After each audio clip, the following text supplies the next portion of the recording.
What needs to change? Rethinking the SDGs in the pandemic aftermath. The world we want. Actions towards a sustainable, fairer, and healthier society. Difficult to think about the SDGs from 2015 forwards. Rather, we need to go back to the very founding of the United Nations and the expectations around what the UN would bring, not only in terms of peace, a lasting peace, but also in the new and shifting world of decolonization, creation of the World Bank, the International Monetary Fund. And these institutions, while on one level were designed to help Europe and other countries deeply affected by the Second World War, as well as the Great Depression, to recover economically, they soon turned to focus on the so-called developing world, or what came to be known by the 1950s as the Third World. In understanding where we stand with the Sustainable Development Goals at this present moment, it is important to take note of how we got here. The MDGs came out of the UN and kind of donor development apparatus, and did not, in many ways, take into account the voices and the efforts and the know-how and the lived experience of countries of what was now became called the Global South. I prefer the term majority world, but we can save that discussion for later.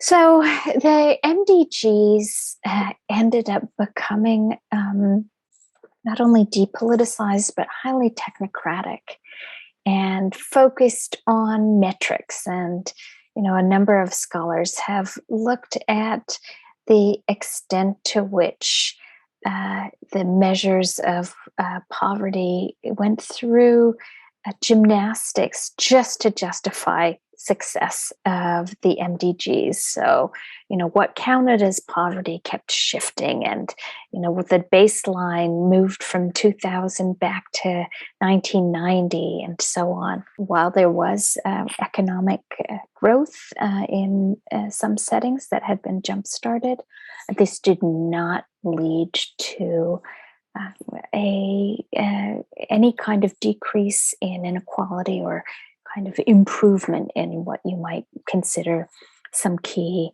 development indicators, at least according to even World Bank and IMF standards. The SDGs, as they are known, are part of the history of the United Nations, which itself is nested in the history of the post-war era, with many contradictions, power hierarchies, and a looming legacy of colonialism. Before we were a German colony, the United Nations did two inspection visits, let's say like that, and they blamed the Belgians for not developing the education system. So when the day we were decolonized, we didn't have the national workforce to run the country and to develop the country. We're economically depraved and lacked qualified human resource. And what we did, what our leaders at that time did, they looked to the colonizer of yesterday for support. And what happened? You have seen that the rich countries create new partnership and multilateral organization that, again, create a colonial model of power dynamics and continue to divert African wealth at the profit of rich countries. It was this complex history that led up in 2015 to 193 countries of the United Nations committing to achieving by 2030 17 Sustainable Development Goals that would lead to dignity, prosperity, and peace for the planet and for all of humankind. There were many reasons for welcoming SDGs as a different way of thinking about development. The SDGs as well as the MDGs are NOSA that help country and organization who seek improve human development to function. However, the countries have to adapt them to their context. The country has to have its own plan, ambitious plan. And the advantage of having a system or framework like the SDGs is that it concerns health, education, employment, etc. So you can have a facilitation for all the sectors in a country to work against one goal, the development. Of these, first 8 goals address the requirements of a life with dignity for all of humanity. These goals include an end to poverty, zero hunger, good health and well-being for all, quality education, gender equality, clean water and sanitation, and affordable and clean energy, economic development and decent work. Next 4 goals articulate the priorities of nature of industrialization required, reduction of inequalities, building sustainable cities, and responsible patterns of consumption and production. In other words, these goals are saying that economic growth must mean far more than just increasing GDP. Next 3 goals deal with ecosystems' health and make the point there can be no development that doesn't respect planetary health. Last 2 goals are on peace and solidarity. More than just representing an increase in number, the Sustainable Development Goals differed from the earlier Millennium Development Goals known as MDGs, and understanding this is important. These are all interlinked. I don't want to see in silos 3, 5, 17 and all, but there is a deep interlinkage of goal 3 particularly, and with the 5, and also with other SDGs, whether it is 1, 2, 3, 4, 6, and it can go on to emphasize and or whether demand at times within the policy framework, because we have committed to SDG 2030. So this is where I think SDGs they provided a kind of umbrella framework for prioritizing issues of concern. What development goals could do in the context of sustainable development, so in the context of Rio plus 20, you have Paula Caballero Gomez, who thought that Rio plus 20 should and could incorporate this idea of sustainable development goals. And so a whole series of actors from the global south, from the majority world, played into the development of these SDGs. So quite different confirmation from, at least in terms of the cast of characters, from who put together the MDGs. And so in part, this explains the many more SDGs that were included compared to MDGs. Now the question is, will SDGs fare any better than the MDGs? There is no denying that progress towards SDGs have been seriously set back by the economic and social crisis that the COVID pandemic has created, more so in developing countries. But this also provides an opportunity to rethink the roadmaps, the approach to SDGs learning, both from the MDGs and from the COVID crisis. Of course, they were meant to be inspirational, and to some extent they were, but they fundamentally didn't consider the existing global economic order and the way in which, particularly in the last 3 decades of neoliberalism, has really increased global income and health inequities. It is good that SDGs are more comprehensive than MDGs, that includes processes as well as outcomes. The SDGs also address equity, though it is pointed out it does not address the roots of inequality. But is it enough? What problems remain unaddressed? What do we do differently? And when they come and with goodwill and want to help you, they want to be your master without even understand that they misbehave, that they should be better listen to you and go your way for your development. Projects that pull them out of poverty. Focus and identify by the people who know the best. It's not the people in Kigali who know the people in the village.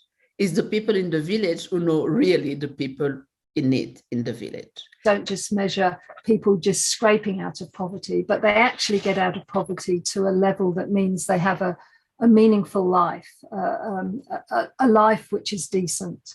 And that really should be our goal, not just a limiting, not just saying it's so many dollars per day, but actually looking at the style of life that people have. I think that you need to focus on the most vulnerable and create excellence where you can for bringing the most vulnerable out of poverty, breaking the cycle of disease and poverty. If we look at Africa, in the end of 2021, only about 10% of the population were fully vaccinated. And of course, that is likely to make everyone unsafe because variants will emerge and we will just find the coronavirus is making us all much more vulnerable. And I'm very pleased for the European and the American people. However, they should share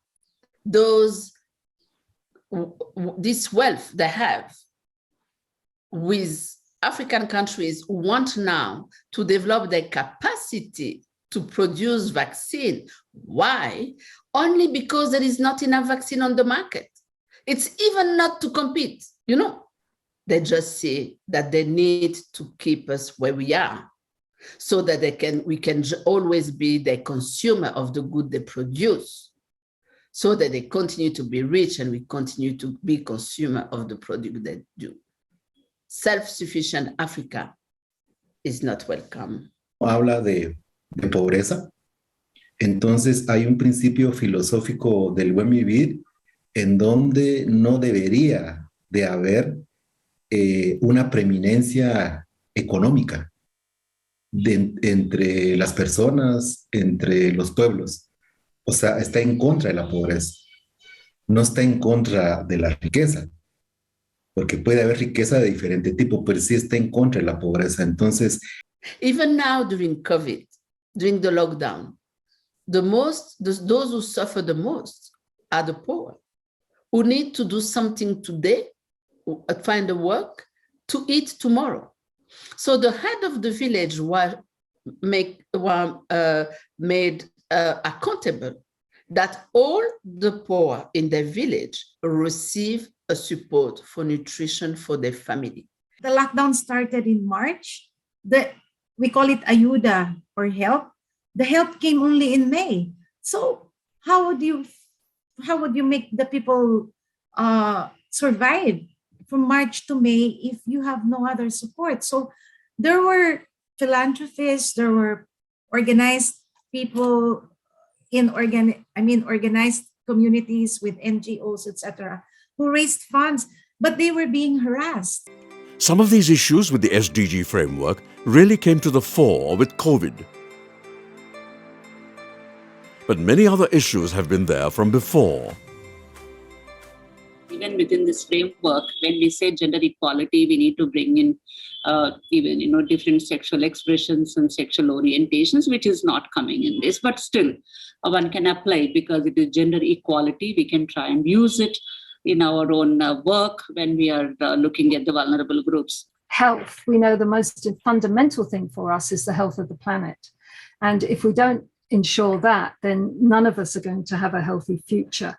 Just in this country, we spend $10.3 billion a year subsidizing fossil fuel industries. Now, that is the commercial determinant of health, because unless we can transform those subsidies away from fossil fuels, which are threatening all our futures, to renewable energies and other forms of energy, then we can't be a healthy planet or a healthy society or a healthy country.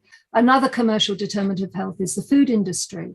And we see in countries around the world, as many countries having a double burden of infectious disease and then also non-communicable disease. And much of that can be tracked back to the expansion of the fast food industry and the way in which it is marketing high fat, high sugar, sweetened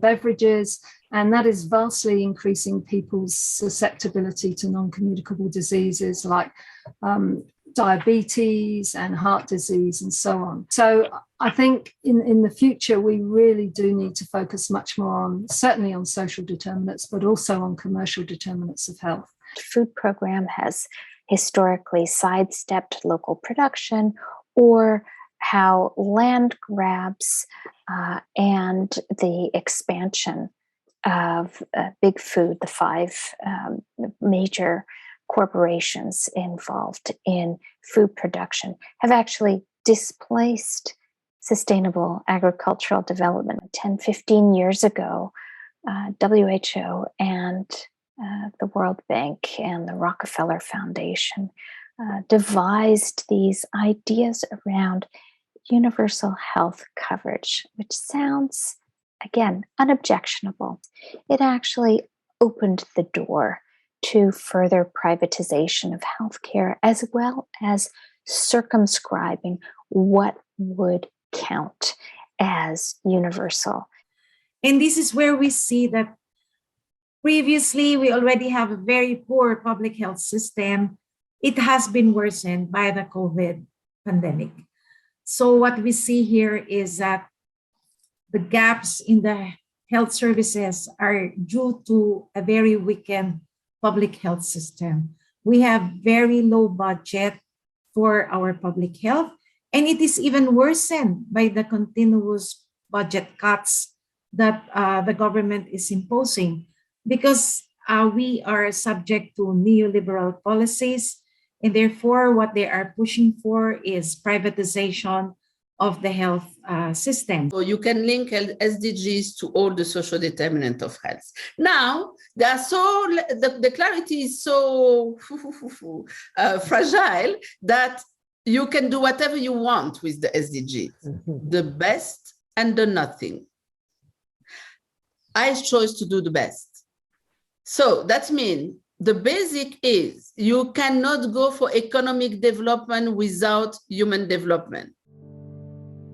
The challenges that the SDGs seek to address, and those challenges that transcend the SDGs, are ones that we must now prioritize. We must first do more than describing problems, relying on technocratic solutions that reinforce colonial power hierarchies. Alternatives exist, and we need to recognize them, honor them, and nurture them. El buen vivir es una forma de vida, donde el ser humano es parte de un todo. Cuando hablamos de un todo, decimos que es parte entonces de la madre tierra, del agua, del aire, del cosmos, del universo, de todas las formas de vida existentes. Es una forma de vida holística porque es dinámica, es complementaria, es equilibrada para que exista armonía. Ways in which infrastructure could be life-giving, whether that's clean water or a way of connecting communities and so on, not concentrating resources. I think these two very promising avenues, one being indigenous ideas around how nature is our curriculum, our school, and living within the natural world and the balances, ecological balances, will enable our continuation as a species, but also mitigate against militarism, greed, extraction, and so on. I would focus on that question of disrupting the economic model and looking at how we can reduce those economic inequities. The neoliberal model has led to a massive increase in the power and influence of transnational corporations. And of course, they have got themselves in a position after 3 decades of neoliberalism where they're hardly paying any tax compared to the average citizen. So we really need to reduce those tax havens. We're currently heavily subsidizing corporations, and they added up the tax that's avoided, the subsidies that are given by governments, the excessive profits. And they said there would be $1 trillion per annum if you took all that into account, and then asked us to imagine what you could do with that. And of course, if you had that kind of fund, then you could really begin to look at achieving the SDGs. It's promoting tax justice, implementing universal social protection for everybody, making the role of government central. And I would add to that, ensuring that we have really strong public services rather than privatized services, because we know privatized services do not pay attention to equity. The policies or the programs or any demographic or health surveys, they have to take into account and address these, whether it is the socio-economic disparity or the marginalizations with the intersectionality, where one is looking at on the basis of whether it is race, caste, class, or disability or sexual identity, and also geographical location and the religion. We can go on, occupation, and all that can come into that. That intersectionality is very important. The bottom 50% of the global population control at least 20% of the wealth by 2030. We need that kind of redistribution. Whereas that still is very unequal. But if we can't achieve that kind of adjustment, then I don't think we can achieve the SDGs. And to introduce a global financial transaction tax. And I think we should use that to establish global, lifelong social security for everybody in the world. And that might sound like a pipe dream, but we actually have enough money to do that. Don't follow the partnership path. Don't follow what doesn't matter. That is not good for you. Like in everything, take what you like, what is good for you. It's like when you go to a restaurant, don't eat what you don't like. Take on the menu what suits what you want to eat. Same for the SDGs. Just design your own rules. It's good to follow what sister countries are doing. If they're doing better, go and learn. If they're not doing better, exchange, because we can learn mutually. When people are involved in local government, when people are involved in policy-making processes. And sometimes that can be done very well. Sometimes it's tokenistic. But I think participatory governance is absolutely vital to achieving an elimination of poverty. Bastante la atención en el sentido de que habla del bienestar y vida sana. Entonces, creo que el bienestar también podríamos de alguna manera reenfocarlo hacia esto de buen vivir. No solamente estar bien, sino vivir bien. Y tener una vida sana. ¿Qué implica una vida sana? Entonces ahí podríamos también enfocarlo a más que una vida sana, una vida en plenitud, bajo un concepto de salud integral. El ecosistema, los ecosistemas, creo que tiene bastante relación acá con el buen vivir, en el sentido entonces de que estamos de nuevo no colocando al ser humano como centro y como dueño de todo, sino como parte de los diferentes sistemas. Desde la óptica y desde la visión del buen vivir, podríamos reenfocar varios elementos de los objetivos de desarrollo. One small country that has dared to be different has come up with a big idea, proposing an alternative index to measuring development. Not GDP, but GNH, that is, gross national happiness. As per GNH, economic growth is not the only way to measure progress, and we believe that progress should be viewed from a social, from a ecological, cultural, spiritual perspectives as well. The role of the government to create conducive environment for people to pursue their happiness is enshrined in the Constitution, and the government does that through 4 pillars of GNH. First is the equitable, sustainable and equitable socioeconomic development.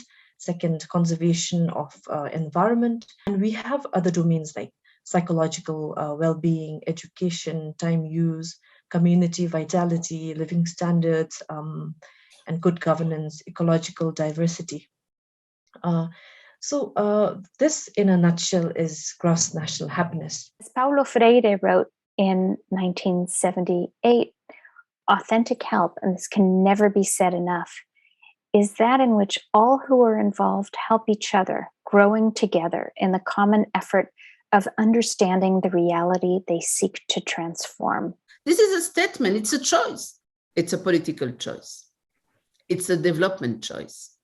It's a human choice. It's a human right choice. SDGs, don't blame them. Blame your choice. Oh, bella ciao, bella ciao, bella ciao, ciao, ciao, seppellirai lassù in montagna sotto l'ombra di un bel fiore.